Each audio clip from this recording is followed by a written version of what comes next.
Appeal নিষ্পত্তির দ্বিতীয় দিনে প্রার্থিতা ফিরে পেলেন মান্না সহ ৫৮ জন। ৭টি বাতিল স্থগিত সয় সকাল ১০টায় শুরু হচ্ছে তৃতীয় দিনের শুনানি। আসন সমঝোতা এখনো চূড়ান্ত করতে পারেনি জামায়াতের ১১ দলীয় জোট। এনসিপিকে ৩০টি সিট দেয়ায় ক্ষুব্ধ শরিক ইসলামী আন্দোলন। সে তো একক কোনো দল দিতে পারবে না। একক যে দল দিয়ে থাকে তারা, আমি মনে করি ৮ দলীয় নির্বাচনী সমঝোতার সাথে তারা বিশ্বাসঘাতকতা করেছে। এনইআইআর ইস্যুতে অস্থির মোবাইল ফোনের বাজার। দোকান বন্ধ থাকায় বড় লোকসানের শঙ্কা, গ্রেপ্তার আতঙ্কে ব্যবসায়ীরা। প্রত্যেক দিনে ডিবি আতঙ্ক থাকে, কারণ আমাদের এর মধ্যে প্রায় কয়েকদিনই আমাদের বিভিন্ন ব্যবসায়ীদের বাসায় গিয়ে রাতের বেলা পুলিশ হানা দিয়েছে। শৈত্যপ্রবাহ, ঘন কুয়াশায় ক্ষতির মুখে বিস্তীর্ণ ফসলের মাঠ। ব্যাহত রবি শস্য উৎপাদন, ফসলের রোগ নির্ণয় প্রতিরোধে তদারকির পরামর্শ। যেগুলো থিওবির জাতীয় গ্রুপ আছে, ম্যানকোজিয়াম জাতীয় গ্রুপ আছে, এগুলো স্প্রে করবে। এছাড়া পলিথিন দিয়ে ঢেকে রাখবে রাতে। এবং বিক্ষোভকারীদের দমনে রেড লাইন অতিক্রম করেছে ইরান, মন্তব্য ডোনাল্ড ট্রাম্পের। শক্তিশালী পদক্ষেপ নেয়ার কথা ভাবছে যুক্তরাষ্ট্র।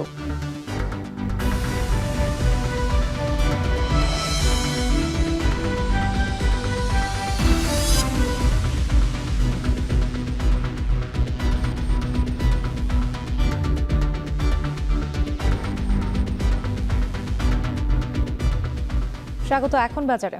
পুরো আয়োজন জুড়ে সঙ্গে আছে আমি সুমাইরাত্রী। ইসিতে দ্বিতীয় দিনের আপিল শুনানিতে প্রার্থিতা ফিরে পেয়েছেন নাগরিক ঐক্যের মাহমুদুর রহমান মান্না সহ ৫৮ জন। ৭টি আবেদন স্থগিত এবং ৬টি বাতিল করা হয়েছে। এদিন চাঁদপুর ও জামালপুরে জামায়াত, বগুড়া ও মুন্সিগঞ্জে বিএনপি এবং কুড়িগ্রাম ২-এ জাতীয় পার্টির প্রার্থীকে বৈধ ঘোষণা করা হয়। তবে রিটার্নিং কর্মকর্তাদের আগের সিদ্ধান্তে মপতন্ত্রের প্রভাব ছিল বলে অভিযোগ করেন একাধিক প্রার্থী। সুলতানা স্বর্ণা জানাচ্ছেন বাকিটা। ত্রয়োদশ জাতীয় সংসদ নির্বাচনে রিটার্নিং কর্মকর্তাদের সিদ্ধান্তের বিরুদ্ধে দায়ের করা আপিলের সংখ্যা ছিল ৬৪৫টি। প্রথম দিন ৫২টি আবেদন মঞ্জুর করে ইসি, আর দ্বিতীয় দিনে ৫৭টি মনোনয়নপত্র বৈধ হয়। এছাড়া আগের দিনের একটি শুনানির নিষ্পত্তি হয় রবিবার। এই দিন ৭টি বাতিল ও ৬টি স্থগিত করা হয়। সব মিলিয়ে ২ দিনে ১৪০টি শুনানিতে প্রার্থিতা ফিরে পেলেন ১১০ জন। শনিবার বিবেচনাধীন থাকা মুন্সিগঞ্জ ৩ আসনে স্বতন্ত্র প্রার্থী ও জেলা বিএনপির সদস্য সচিব মহিউদ্দিনের আপিল মঞ্জুর করা হয়। প্রার্থিতা ফিরে পেয়েছেন বগুড়া ১ আসনের বিএনপি প্রার্থী, চাঁদপুর ২ ও জামালপুর ৩ আসনের জামায়াত এবং কুড়িগ্রাম ২ আসনের জাতীয় পার্টির প্রার্থী। ধানের শীষে মার্কা না পাই তো আমি জনগণ আছে, জনগণকে আলাপ আলোচনার মাধ্যমে আমি চিন্তা ভাবনা করব আমি কি করব কি করব না। হলফনামাটি সংশোধন করে আপিল করেছি। আজকের শুনানিতে আমাদের নির্বাচন কমিশনার শুনানির পরে আমাদেরটি বৈধ ঘোষণা করেছে। হলফনামা অঙ্গীকার নামায় দস্তখত করা হয়েছিল না, এই জন্য বাতিল হয়েছিল। পরবর্তীতে সংশোধন করে আপিল করি, আজকে আল্লাহ রহমতে সেটা বৈধতা পেয়েছে। সবার জন্য সমান আইন হয়, তাহলে আর আমার কোনো দুঃখ থাকবে না। সবাই দোয়া করবেন। আমাদের শুনানি আবার ১৬ তারিখে দেওয়া হয়েছে। আবার প্রার্থিতা ফিরে পেয়ে বগুড়া ২ আসনের প্রার্থী নাগরিক ঐক্যের সভাপতি মাহমুদুর রহমান মান্না বলেন, ষড়যন্ত্র করে গণতন্ত্রের লড়াই থামানো যায় না, আর আগের সিদ্ধান্তে মবতন্ত্রের প্রভাব ছিল বলেও অভিযোগ করেন অনেকেই। মবতন্ত্র রিটার্নিং কর্মকর্তাকে ডমিনেট করেছে এবং যে কারেক্টগুলো তারা করতে পারতেন, বলতে পারতেন, অ্যালাউ করতে পারতেন, মবের ভয়ের কারণে তারা করতে পারেনি। কারণ তৎক্ষণাৎ তাকে একটা ট্যাগিং করে দেওয়া হতো, তৎক্ষণাৎ তাকে দোষর বলা হতো। এই ট্যাগিংয়ের ভয়ে ভারাক্রান্ত প্রশাসন স্বতঃস্ফূর্ত ভোট করতে পারবে না। ষড়যন্ত্র করে জেতা যায় না, আর গণতন্ত্রের লড়াই যখন, তখন অন্তত এই ষড়যন্ত্র দীর্ঘস্থায়ী হতেই পারে না। আজকের রায় তার প্রমাণ। রবিবার সকালে ত্রয়োদশ জাতীয় সংসদ নির্বাচন ও গণভোটকে সামনে রেখে সেনাবাহিনী সহ আইন শৃঙ্খলা বাহিনীর ১৬টি সংস্থার সাথে বৈঠক করে নির্বাচন কমিশন। ইসি আবুল ফজল মোহাম্মদ সানাউল্লাহর নেতৃত্বে সংস্থাগুলোর প্রতিনিধিদের এই বৈঠক হয়। সুলতানা স্বর্ণা, এখন ঢাকা। ত্রয়োদশ জাতীয় সংসদ নির্বাচনে জামায়াতের সঙ্গে কৌশলগত জোটে ৩০টি আসন পেল এনসিপি।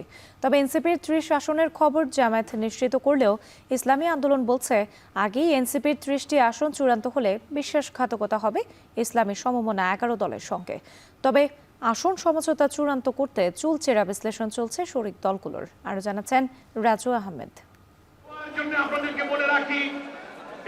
ইসলামী ঘরানা দলগুলো এক বাক্সে ভোট টানতে বেশ আগে থেকে একাট্টা, সেজন্য গঠন করা হয় ৮ দলীয় জোট। জোটবদ্ধ লড়াই নাকি একক শক্তি প্রদর্শন এমন দোলাচলে শেষ পর্যন্ত জামার নেতৃত্বাধীন জোটে সামিল হয় এনসিপি। সবশেষ যুক্ত হয় এবি পার্টি। শেষ পর্যন্ত ১১ দলে চূড়ান্ত হয় জোট, কিন্তু বাকি রয়ে যায় আসন সমঝোতা। বিশেষ করে জোটে এনসিপি যুক্ত হওয়ায় পাল্টে যায় আসন বন্টনের প্রাথমিক রূপরেখা। সেই আলোচনা এখনও চলছে। তবে খসড়া তালিকায় ১৯০টি আসন নিজের জন্য রেখেছে জামায়াত ইসলামী। এনসিপিকে দেওয়া হয়েছে ৩০টি আসন। জামাতের সঙ্গে আমাদের ৩০টা আসন কনফার্ম হয়েছে এবং এই আসনটা আরও বাড়তে পারে এবং ওই ৩০টা আসনে আমাদের প্রার্থী মোটামুটি কনফার্ম। নির্বাচনের জন্য আমাদের প্রার্থীরা প্রস্তুত। শীঘ্রই আজকালকের মধ্যে ঘোষণা আসতে পারে। বাকি ৮০টি আসনের বড় অংশীদার চরমনাই পীরের দল ইসলামী আন্দোলন বাংলাদেশ। তাদের জন্য বরাদ্দ ৪০টি আসন, যদিও তাদের দাবি আরও বেশি। এছাড়া বাংলাদেশ খেলাফত মজলিস ১৫টি, খেলাফত মজলিস ৭টি, এলডিপি ৭টি, এবি পার্টি 3টি এবং বিডিপি পাবে 2টি আসন। যদিও এনসিপি ছাড়া কারো সাথেই আলোচনা চূড়ান্ত হয়নি জামায়াতের। এনসিপি ৩০টি যেটা এটা সঠিক, এটা একটা ফাইনাল হয়ে গেছে, আর বাকিগুলো আলোচনা চলছে কাছাকাছি।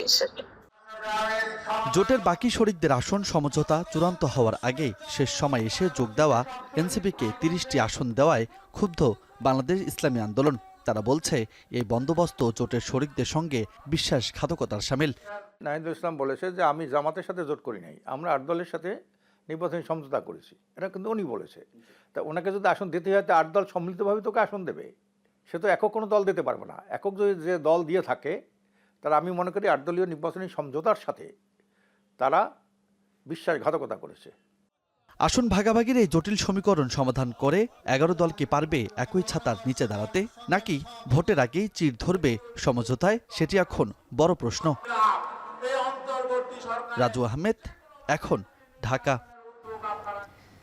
আসন্ন ত্রয়োদশ জাতীয় নির্বাচনে নতুন মাত্রা যোগ করেছে পোস্টাল ব্যালট। প্রথমবারের মতো প্রবাসী বাংলাদেশিরাও এর মাধ্যমে ভোটাধিকারের সুযোগ থাকলেও প্রচারণা সহ নানা জটিলতায় নির্ধারিত সময়ের মধ্যে নিবন্ধন করেছেন যুক্তরাজ্যের সীমিত সংখ্যক প্রবাসী। তবে নানা অভিযোগ থাকলেও অন্তর্বর্তী সরকারের এই উদ্যোগকে ইতিবাচক হিসেবে দেখছেন প্রবাসীরা।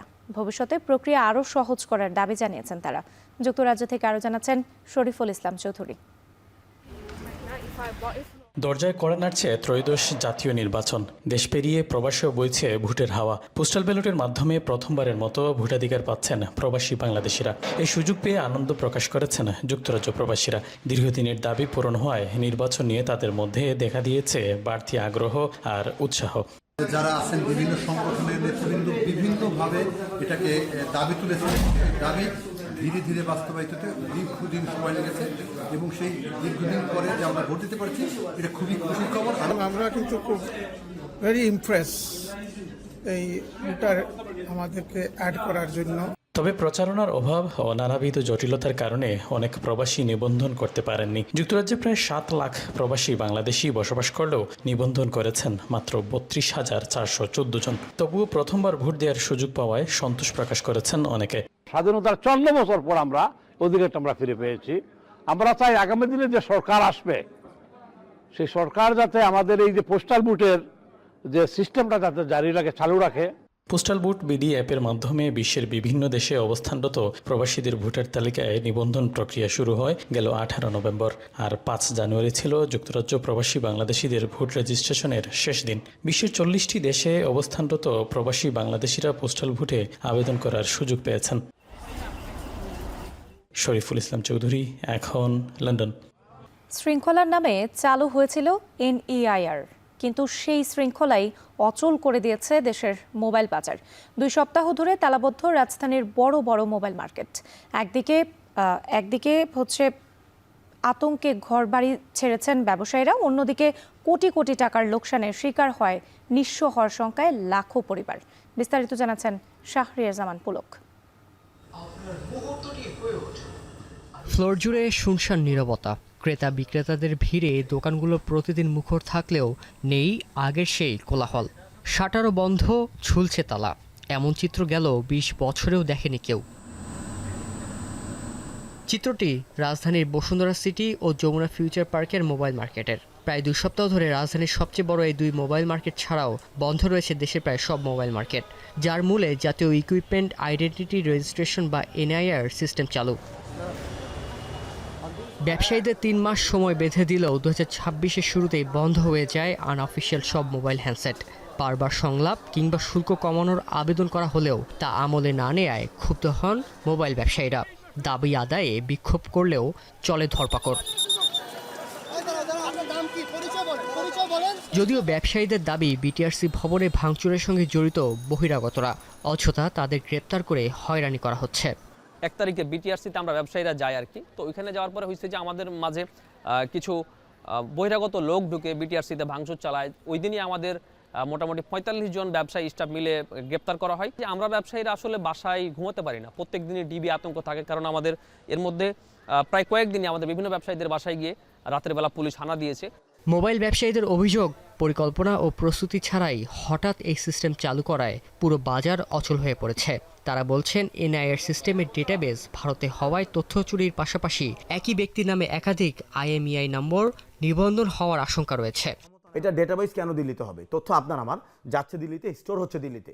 আশপাশের দেশে উন্নত এমন কোনো রাষ্ট্র নাই যেখানে রাখা যায়, যেখানে আধিপত্যবাদ নিয়ে হাদি ভাই এত কথা বললো, তার জীবন চলে গেল। যে আধিপত্যবাদ নিয়ে আমাদের সর্বস্তরের মানুষ চিন্তা করতেছে আমরা কিভাবে এটা থেকে মুক্তি পাই, সেখানে কেন যেতে হবে? এই ন্যাশনাল ইকুইপমেন্ট আইডেন্টিটি রেজিস্টার, এর ফলে আপনার ডিভাইসের সকল তথ্য, আপনার এনআইডি নাম্বার, আপনার সিম নাম্বার এবং আপনার ডিভাইসে থাকা অনেক ইনফরমেশন কিন্তু এই সিস্টেমের কারণে পাশের দেশে এসে সার্ভারে জমা থাকবে, যেটা বাংলাদেশের জননিরাপত্তার জন্য একটা বিশাল ঘাটতি। ব্যবসায়ীরা বলছেন দোকান বন্ধ থাকায় বিশাল অঙ্কের ক্ষতির শিকার হচ্ছেন তারা। অবিক্রিত থেকে যাচ্ছে কোটি কোটি টাকার মোবাইল ফোন। পাশাপাশি ব্যাংক লোন পরিশোধ করতে না পারায় এই খাতে জড়িত 20 লাখেরও বেশি মানুষের রুটি রুজি এখন অনিশ্চিত। ব্যবসা বন্ধ হয়ে গেলে আইটি সেক্টরে অনেক বড় একটা ইফেক্ট পড়বে। অনেক ডিজিটাল মার্কেটিং এজেন্সি আছে, স্মার্টফোন ব্যবহারকারীদের, এই যে ব্যবসায়ীরা আমরা আছি, আমাদের সাথে তাদের ব্যবসাটা কানেক্টেড। আমাদের প্রবাসীরা আসলে আক্ষরিক জ্ঞান শূন্য। তারা কখনোই এরকম ডকুমেন্ট মেনটেন করে বাংলাদেশে এসে কোনো ওয়েবসাইটে গিয়ে জমা দিবে, তারপর সেটা 3 থেকে 5 ওয়ার্কিং ডে পরে সেটা আবার তারা অ্যাপ্রুভ করবে। কোনো কারণে যে অ্যাপ্রুভ না হয়, দ্বিতীয়বার সে ডকুমেন্টটা আবার স্পষ্ট ছবি তুলে সাবমিট করতে পারবে, এটা আমার মনে হয় না। এই হচ্ছে প্রবলেম। এদিকে মোবাইল মার্কেট বন্ধ থাকায় ভোগান্তিতে পড়েছেন সাধারণ ক্রেতারাও। ফোন কিনতে এসে ফিরতে হচ্ছে খালি হাতে, বন্ধ সার্ভিসিংও। আমি আসছিলাম ফোন ঠিক করাইতে, এখন মার্কেট দেখি বন্ধ, এখন পুরাই হতাশ। আমরা মধ্যবিত্ত আয়ের ঘরের ফ্যামিলির সন্তান, তো আমরা এই ফোনগুলা আনঅফিসিয়াল কিনতে গেলে আমাদের অনেক টাকাই আর কি সেভ হয়। তো ওনারা হচ্ছে অল্প প্রাইজে বা তাদের যে একটা বাজেট আছে এই বাজেটের ভিতর কিনতে পারে, কিন্তু এখন যদি এই যে 57% ট্যাক্স দিয়ে আসতো, আসলে ফোন কেনা আসলে আমাদের পক্ষে সম্ভব না। যদিও এই নিয়ে কোনো মন্তব্য করতে রাজি হননি বিটিআরসির কেউ। শারিয়া জামান পুলক, এখন ঢাকা। তীব্র শীত আর কুয়াশায় ক্ষতির মুখে বিস্তীর্ণ ফসলের মাঠ। শৈত্যপ্রবাহের কারণে আলু, সরিষা সহ রবি শস্যে দেখা দিয়েছে শীতজনিত রোগ। এতে দুশ্চিন্তায় দেশের বিভিন্ন অঞ্চলের প্রান্তিক কৃষকরা। কৃষি সম্প্রসারণ অধিদপ্তর বলছে ফসলের রোগ নির্ণয় ও প্রতিরোধে কৃষকদের নিয়মিত পরামর্শ দেওয়া হচ্ছে। অন্যদিকে পণ্যের উৎপাদন ও বাজার মূল্য নির্ধারণে তদারকির পরামর্শ কৃষি অর্থনীতিবিদদের। সাজিদ আরাফাত জানাচ্ছেন বাকিটা।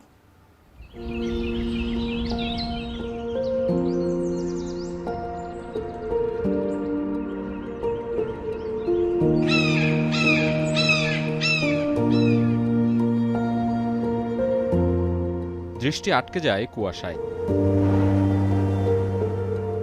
পৌষের শুভ্রতায় আবৃত ফসলের মাঠ, দিগন্তজোড়া ফুল ফসল, আলু, সরিষা, ভুট্টা, আবার কোথাও রবি শস্যের বিরান ভূমি। শীতের এসব ফসলের মাঝেই লুকানো কৃষকের হাসি। তাই তো প্রতিকূল আবহাওয়াতেও তাদের এমন ব্যস্ততা। তবে সাম্প্রতিক শৈত্যপ্রবাহে মাঠের ফসলও ক্ষতির শঙ্কায়। রাতের ঘন কুয়াশায় বিবর্ণ হচ্ছে বোরো ধানের বীজতলা। মুন্সিগঞ্জ, রংপুর, বগুড়া, দিনাজপুর, ময়মনসিংহ সহ দেশের বিভিন্ন এলাকায় ব্যাহত হচ্ছে বীজতলা প্রস্তুতের কাজ। এছাড়া ছত্রাকজনিত রোগে রং হারাচ্ছে পেঁয়াজের চারাও। সূর্যের আলোর অভাবে ফসলের গুণগত মান হারানোর আশঙ্কায় কৃষক। এবছর পেঁয়াজের চারা দাম কম, কৃষকের যে পরিমাণ খরচ, এই পরিমাণ খরচ উঠতেছে না। খরচ তো বাড়তি, কামলা খরচ বাড়তি, এমনি হাল চাষের সব দিক দিয়ে বাড়তি। জ্বালা যদি কিনা লওয়া লাগে, কিনবই তো কইতে না, সবারই তো জ্বালা নষ্ট।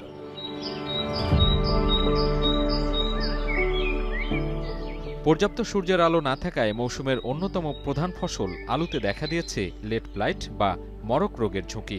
বাড়তি দুশ্চিন্তায় কৃষক, রোগবালাই নিধনে গুনতে হচ্ছে বাড়তি খরচ। কৃষি অফিসার বা যারা টিএফ যারা আছে আর কি, ওনারা ফিল্ডে আসেন, ওই পরিমাণ সাপোর্ট আমরা আসলে পাচ্ছি না। 1 বিঘাতে মন করো 500 গ্রাম ওষুধ লাগে, সেখানে মনে করো 700 গ্রাম ওষুধ লাগবে। এই ফসলে যদি বাজার পাওয়া যায় তাহলে তো মেকআপ হবে, আর যদি না হয় তো উনি আরো মারা যাবে।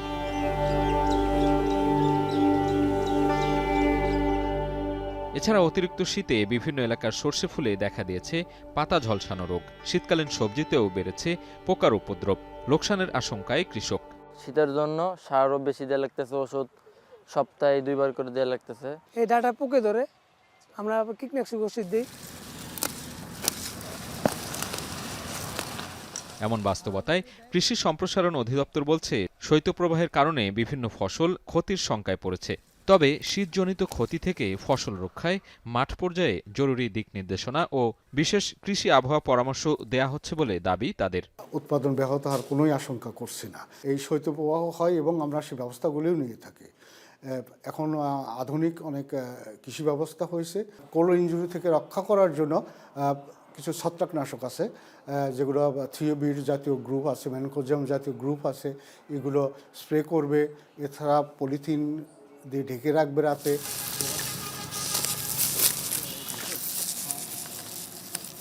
কৃষি অর্থনীতিবিদরা বলছেন, শীতের প্রকোপে ক্ষতির মুখে পড়া কৃষকদের ন্যায্য দাম নিশ্চিত করাই চ্যালেঞ্জিং। আবহাওয়াজনিত কারণে উৎপাদন ব্যাহত কিংবা পণ্যমূল্যে যাতে প্রভাব না পড়ে সেদিকে সরকারের নজরদারির তাগিদ তাদের। বাজারগুলোতে যারা পণ্য বিক্রি করে তারা সাধারণত সরবরাহ সংকটের কথা বলে পণ্যের দাম বাড়ায়। তো আমাদের এদিকে লক্ষ্য রাখা উচিত যেন পণ্যের দাম না বাড়াতে পারে।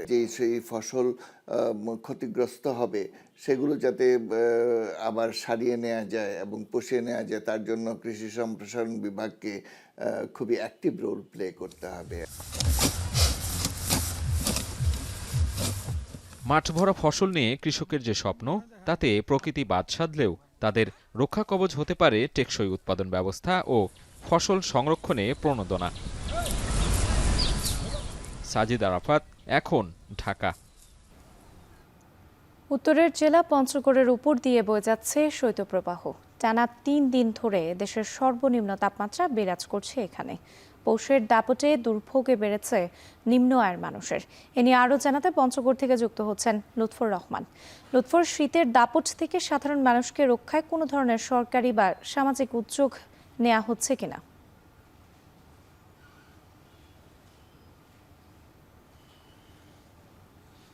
রাত্রে আপনি জানেন পঞ্চগড়কে বলা হয়ে থাকে হিমালয় কন্যা। হিমালয় কন্যায় শীতের আগমন ঘটে আগে এবং সেখানে শীতের স্থায়িত্ব থাকে বেশি দিন এবং শীতের যে তীব্রতা সেটি কিন্তু এখানে বেশি দিন থাকে। এবং আমরা দেখেছি গত 3 দিন ধরে দেশের যে সর্বনিম্ন তাপমাত্রা সেটি এখানে বিরাজ করছে এবং আজ সকালের যে তাপমাত্রা সেটি 8.6 ডিগ্রি সেলসিয়াস মাপা হয়েছে প্রান্তিক জেলাতে। এবং গত কয়েকদিনে যে শীতের চিত্র আমরা দেখেছি, দিনে দেরিতে সূর্যের দেখা মিলছে এবং বিকেল গড়াতে কিন্তু তাপমাত্রা আবার নামছে এবং রাতে বৃষ্টির মতো কুয়াশা ধরছে।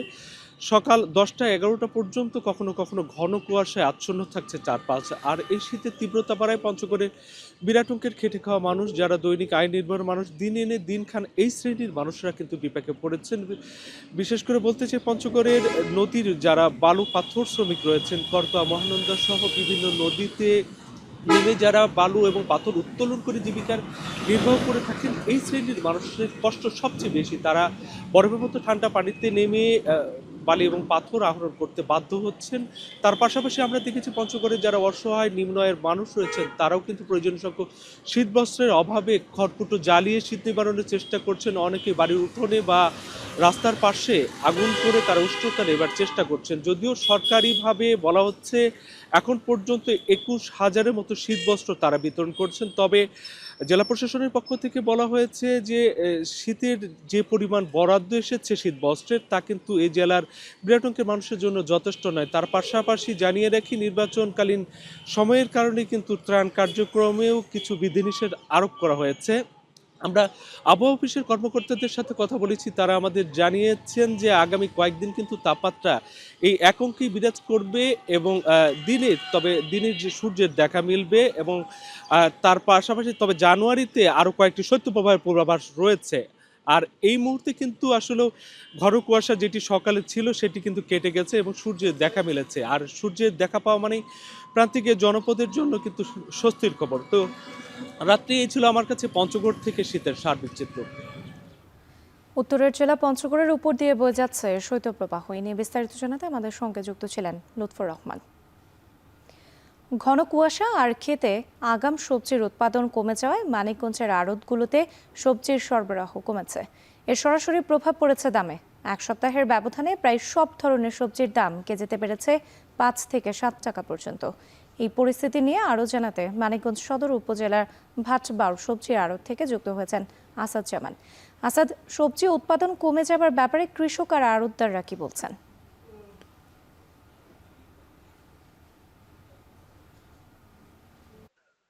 রাত্রি আমি এখন রয়েছি মানিকগঞ্জ ভাটবাউর সবজির আড়তে। প্রথমে যদি আপনার প্রশ্নের উত্তর দেই, সেক্ষেত্রে আমি কথা বলেছি কৃষকদের সাথে। মূলত তারা আমাদেরকে জানিয়েছেন যে দীর্ঘ কয়েকদিন যে টানা কুয়াশা গেল, ঘন কুয়াশা কিন্তু যে সবজি ক্ষেতগুলো ছিল তা অনেকেই কিন্তু ক্ষতিগ্রস্ত হচ্ছে, যা কারণে কিন্তু ফলন কমেছে। অপরদিকে যে শীতকালীন যে আগাম সবজি ক্ষেতগুলো ছিল সেগুলো প্রায় শেষের দিকে হয়ে যাওয়ার কারণে সেখানেও কিন্তু ফলন অধিকাংশই কমেছে বলে আমাদেরকে তারা জানিয়েছেন। যার কারণে সবজির সরবরাহ কমেছে আড়তগুলোতে, আর দামও কিন্তু সপ্তাহের ব্যবধানে প্রতিটি সবজি কিন্তু কেজিতে বেড়েছে 5 থেকে 7 টাকা পর্যন্ত। শুধুমাত্র মরিচ, পেঁয়াজ আর আলুর দাম কিন্তু অপরিবর্তিত রয়েছে। এক সপ্তাহ আগেও যে দাম ছিল এখনো সেই দামে বিক্রি হচ্ছে। আমি যদি মরিচের দাম বলি, যে গত এক সপ্তাহ আগেও 105 থেকে 110 টাকায় বিক্রি হচ্ছিল, আজও তাই। পেঁয়াজ 45 টাকা কেজি, সেটা নতুন পেঁয়াজ।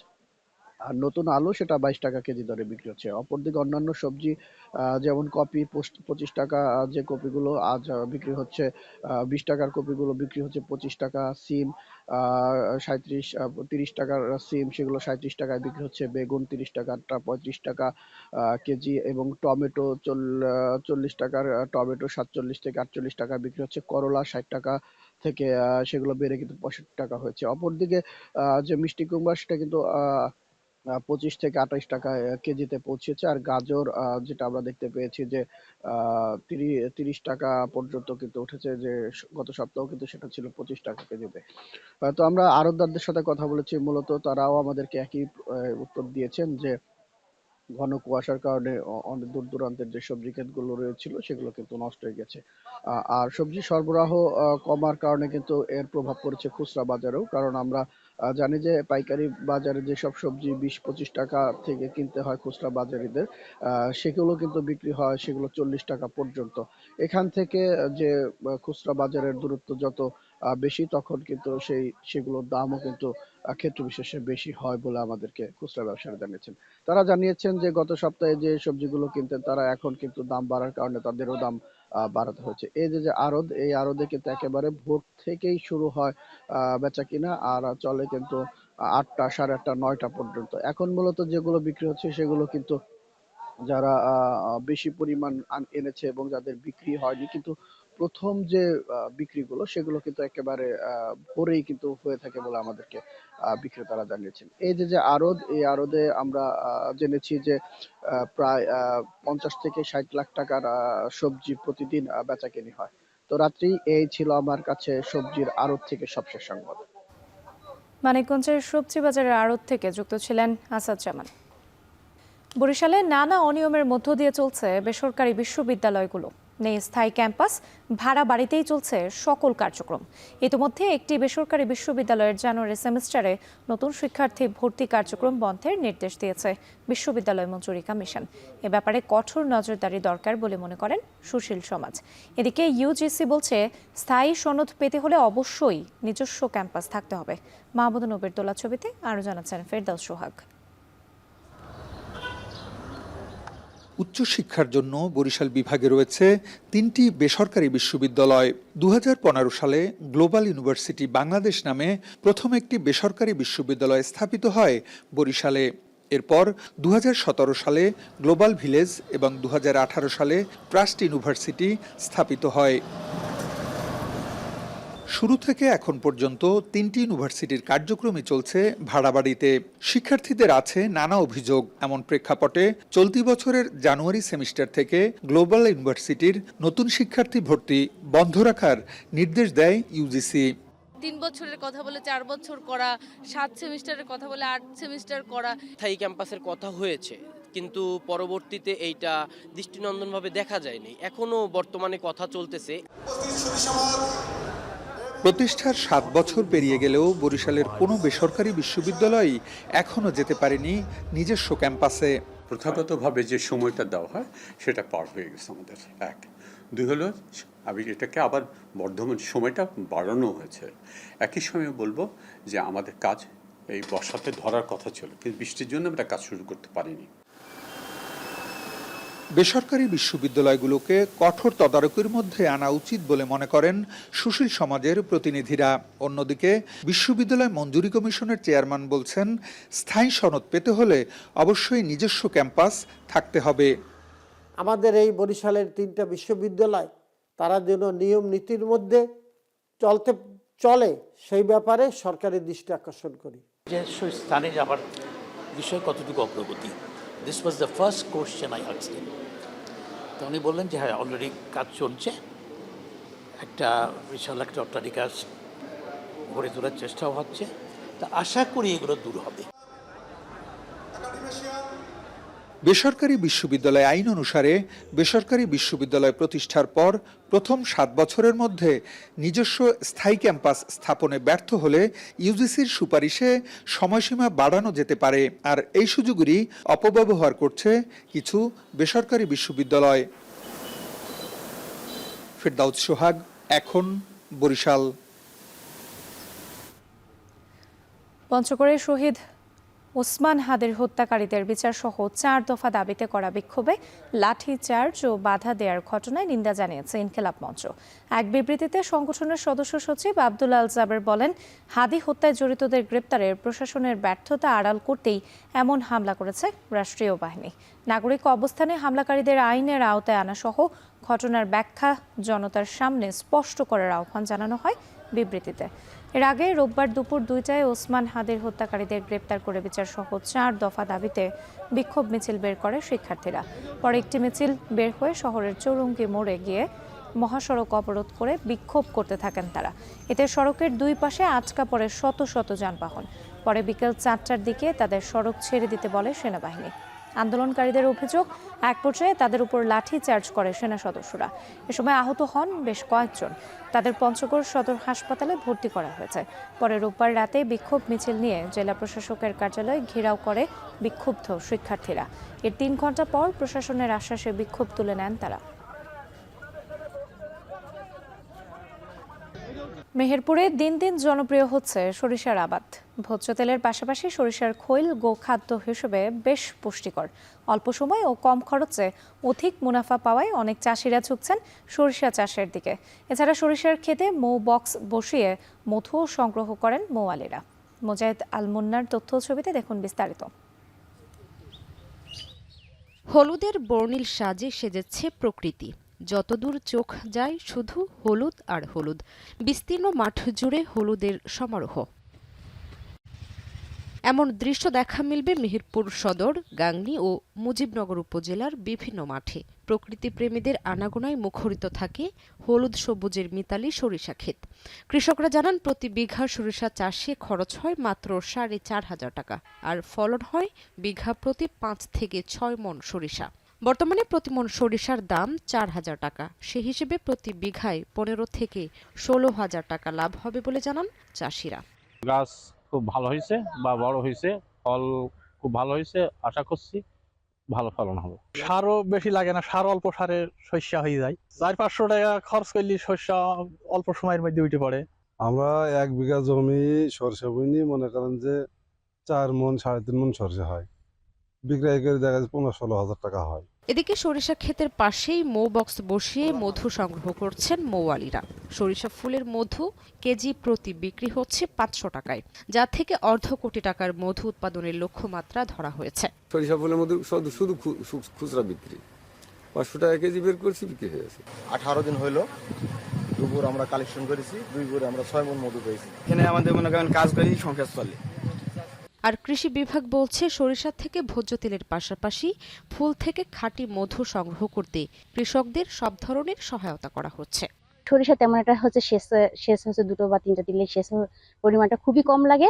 আর সাথে হচ্ছে যে কীটনাশক হচ্ছে যে ফুল ঝরে যাওয়ার পরে একবার কীটনাশক দিলে সরিষার ফলনটা ব্যাপকভাবে ভালো হয়। কৃষকদেরকে আমরা উদ্বুদ্ধ করছি যাতে আরো অধিকাংশ জমিতে মৌ চাষে আওতায় আসে এবং কৃষকরা এক জমি থেকেই অধিক পরিমাণ লাভবান হতে পারে।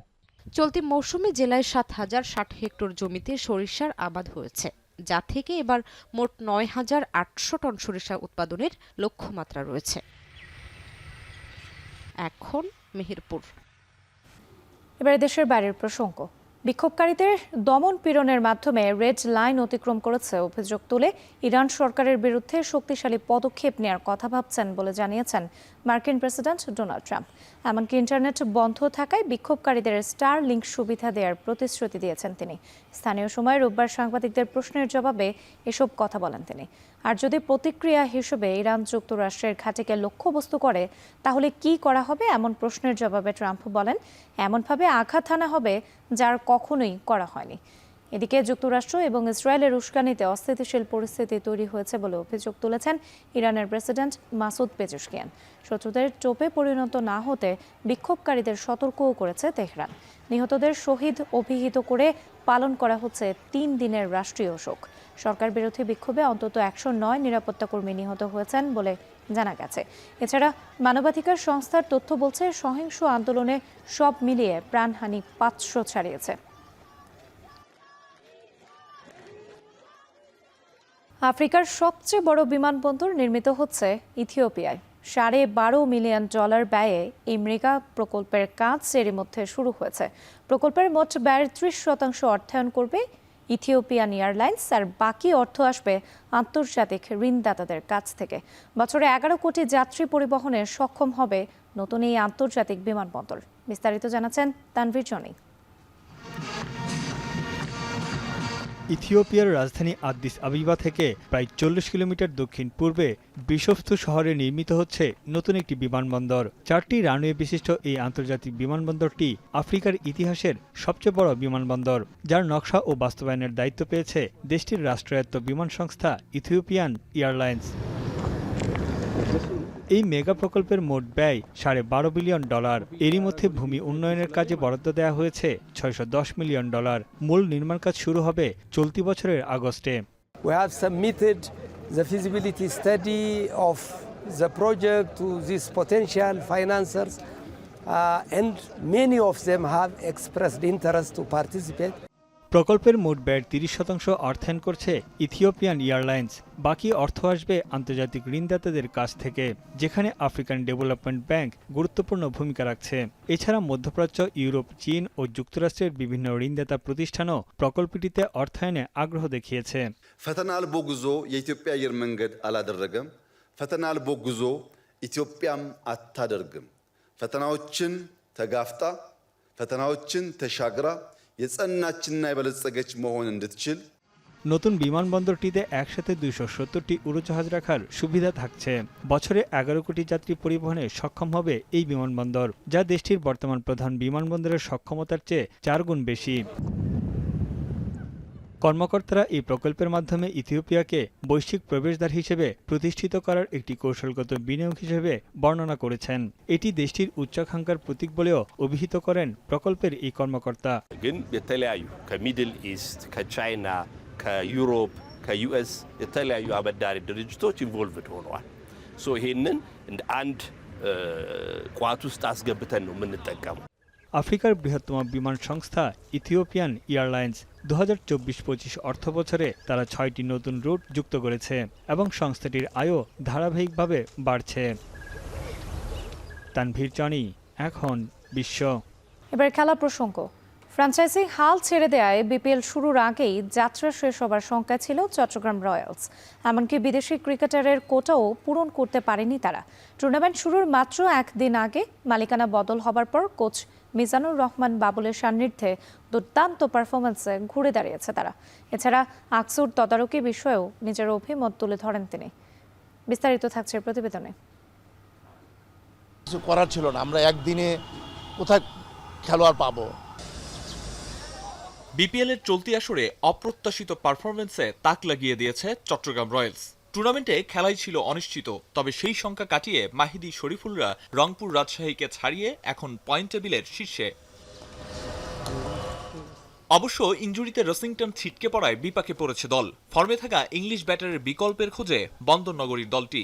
চট্টগ্রাম কোচ মিজানুর রহমান বাবুল জানিয়েছেন, সম্ভাব্য সেই ক্রিকেটার হতে পারেন পাকিস্তানের কোনো উইকেট কিপার ব্যাটার। ঘাটতি তো আছেই, একটা টিম বানাতে অ্যাটলিস্ট 6 থেকে 7 মাস সময় লাগে। সো আমাদের হাতে যেই প্লেয়ারগুলাই ছিল আমরা নেওয়ার চেষ্টা করেছি। ইদানিং রসিংটন ইয়াতে খুব ভালো খেলেছে নেপালে, সো ওইটা আমরা একটা সুযোগ নিয়েছি যে আসুক। ফার্স্ট ম্যাচে যখন ও খারাপ খেলেছিল আমরা মনে করেছিলাম যে আসলে বাকি ম্যাচগুলো আসলে কি হয়, আমরা চিন্তিত ছিলাম। বাট সেকেন্ড ম্যাচে ও এমনভাবে কামব্যাক করেছে, আমরা হয়তো পাকিস্তানি আরেকজন উইকেট কিপার ব্যাটসম্যান চেষ্টা করছি, হয়তো ও আসার কথা আছে, জানি না শেষ পর্যন্ত কি অবস্থা। এদিকে এবারের বিপিএলে ফিক্সিং ইস্যুতে আকসুর তৎপরতা কিছুটা অস্বস্তির হলেও দেশি বিদেশি ক্রিকেটারদের আকসুর আকস্মিক জিজ্ঞাসাবাদ বিপিএল এর স্বার্থে বলেই মনে করছেন তিনি। পাশাপাশি জাতীয় দলের বিশ্বকাপ খেলা নিয়ে অনিশ্চয়তা থাকা সত্ত্বেও কোচ বাবুল আশাবাদী সবাই খেলার জন্য প্রস্তুত। অবস্থার পরিপ্রেক্ষিতে এখন যা হচ্ছে হয়তো এটা অনেকের চোখে হয়তো বেশি হচ্ছে, বাট আপনি বিগত দিনের যে ঘটনাগুলা ঘটে গেছে ওইটার পরিপ্রেক্ষিতে হয়তো একটু বেশি তারা নজরদারিতে রাখছে। তো বলবো যে কিছুটা এম্বারেসিং অবস্থা হইলেও আমার মনে হয় যে ক্রিকেটের স্বার্থে আমার মনে হয় যে জিনিসটা খারাপ না। ক্রিকেটাররা তো ক্রিকেটই খেলতে চায়। দেখেন খেলোয়াড়রা প্রফেশনাল, হ্যাঁ, যেরকম পরিবেশেই থাকুক না কেন তারা সব জিনিস মানিয়ে নিতে পারে এবং মানিয়ে নেওয়ার চেষ্টা করে, এবং অবশ্যই তারা বিশ্বকাপে ভালো ক্রিকেট খেলবে। সব মিলিয়ে চ্যালেঞ্জ আর সীমাবদ্ধতা সত্ত্বেও চট্টগ্রাম রয়্যালস এই মুহূর্তে বিপিএল এর অন্যতম সেরা দল। সামনে আরো কঠিন ম্যাচ অপেক্ষা করছে। নতুন বিদেশি খেলোয়াড় কে যোগ দেবেন আর কতদূর এগিয়ে যাবে রয়্যালস, এখন সেটাই দেখার পালা। আরিফুল ইসলাম সাহাব, এখন, ঢাকা। শেষ করছি এখন বাজার, তবে যাওয়ার আগে শিরোনামগুলো আরও একবার। আপিল নিষ্পত্তির দ্বিতীয় দিনে প্রার্থিতা ফিরে পেলেন মান্না সহ 58 জন। 7টি বাতিল, স্থগিত 6। সকাল 10টায় শুরু হচ্ছে তৃতীয় দিনের শুনানি। আসন সমঝোতা এখনো চূড়ান্ত করতে পারেনি জামায়াতের 11 দলীয় জোট। এনসিপিকে 30টি সিট দেয় ক্ষুব্ধ শরিক ইসলামী আন্দোলন। সে তো একক কোনো দল দিতে পারবে না। একক যে দল দিয়ে থাকে তারা, আমি মনে করি 8 দলীয় নির্বাচনী সমঝোতার সাথে তারা বিশ্বাসঘাতকতা করেছে। এনইআইআর ইস্যুতে অস্থির মোবাইল ফোনের বাজার। দোকান বন্ধ থাকায় বড় লোকসানের শঙ্কা, গ্রেপ্তার আতঙ্কে ব্যবসায়ীরা। প্রত্যেক দিনে ডিবি আতঙ্ক থাকে, কারণ আমাদের এর মধ্যে প্রায় কয়েকদিনই আমাদের বিভিন্ন ব্যবসায়ীদের বাসায় গিয়ে রাতের বেলা পুলিশ হানা দিয়েছে। শৈত্যপ্রবাহ, ঘন কুয়াশায় ক্ষতির মুখে বিস্তীর্ণ ফসলের মাঠ, ব্যাহত রবি শস্য উৎপাদন। ফসলের রোগ নির্ণয়, প্রতিরোধে তদারকির পরামর্শ। যেগুলো থিওবির জাতীয় গ্রুপ আছে, ম্যানকোজিয়াম জাতীয় গ্রুপ আছে, এগুলো স্প্রে করবে। এছাড়া পলিথিন দিয়ে ঢেকে রাখবে রাতে।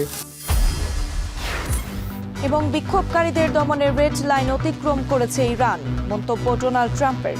শক্তিশালী পদক্ষেপ নেয়ার কথা ভাবছে যুক্তরাষ্ট্র। আর এই ছিল এখন বাজারে। এখন টেলিভিশন ওয়েবসাইটে দেখতে ভিজিট করুন www.ekon.tv। এছাড়া ফেসবুকে দেখতে ভিজিট করুন facebook.com/tv.ekon এবং ইউটিউবে এখন টেলিভিশন দেখতে ভিজিট করুন youtube.com/c/ekontv।